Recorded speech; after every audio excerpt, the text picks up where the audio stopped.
Everyone, in the news, we like to bring you up to date on our breaking news. A Philadelphia police officer is shot, and a person fitting a suspect's description is now being questioned.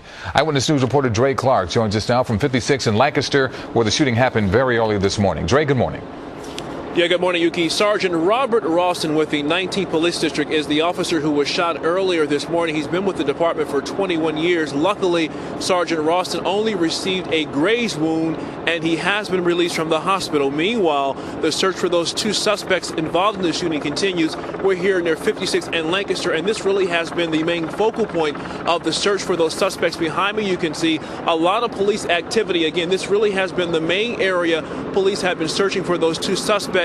They're focusing an area on those train tracks. You can see a handful of officers still there on the train tracks, perhaps collecting shell casings and looking for other signs of evidence. Also, a short time ago, we saw police department SWAT team members walking up and down the tracks as well. This has been going on for the last 2 hours or so since that shooting happened just after 4 o'clock this morning. As you said a moment ago, Yuki, we understand Lower Merion police have a person in custody that they believe matches the description of the suspect. Again, Lower Merion police tell us they have a suspect in custody that matches the description of the shooter. Also, a short time ago, police rushed to the area of 60th and Lancaster where they believe they saw a person of interest. No word on whether or not they found that person. Officers have now come back here to this area at 56 and Lancaster and resumed their search. Again, this shooting happened just after 4 o'clock this morning after the sergeant noticed two men walking along the train tracks here.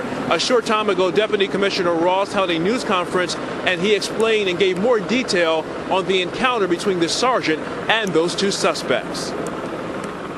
Gets out of his vehicle, goes up to investigate. One male takes off running. Another male kind of takes a slow gait. He starts walking away. The sergeant goes to stop him. The male spins and fires, striking the sergeant in the left shoulder. Sergeant fired one time back, at least one time we know. He believes he struck the male.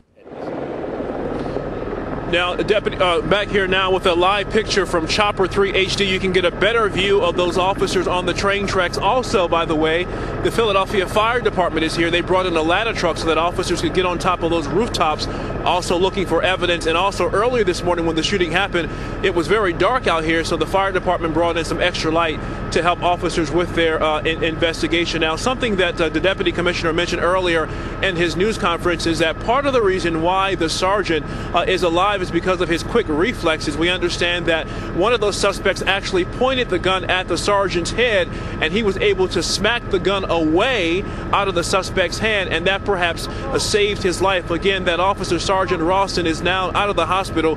He received a graze wound while that's the search for those suspects resume. Again, back here live now along the scene at 56 and Lancaster, Lower Merion police tell us they do have a person in custody who matches the description of that suspect. The search continues for both men officially, but unofficially, again, Lower Merion police believe they have one person in custody that matches the description of the suspect. So we'll keep you posted throughout the morning as more information becomes available. But the most important fact of all is that the sergeant who was shot has been released from the hospital, and he is now on his way home to be with his family. We're live in the city's Overbrook section. Dre Clark, CBS 3 Eyewitness News.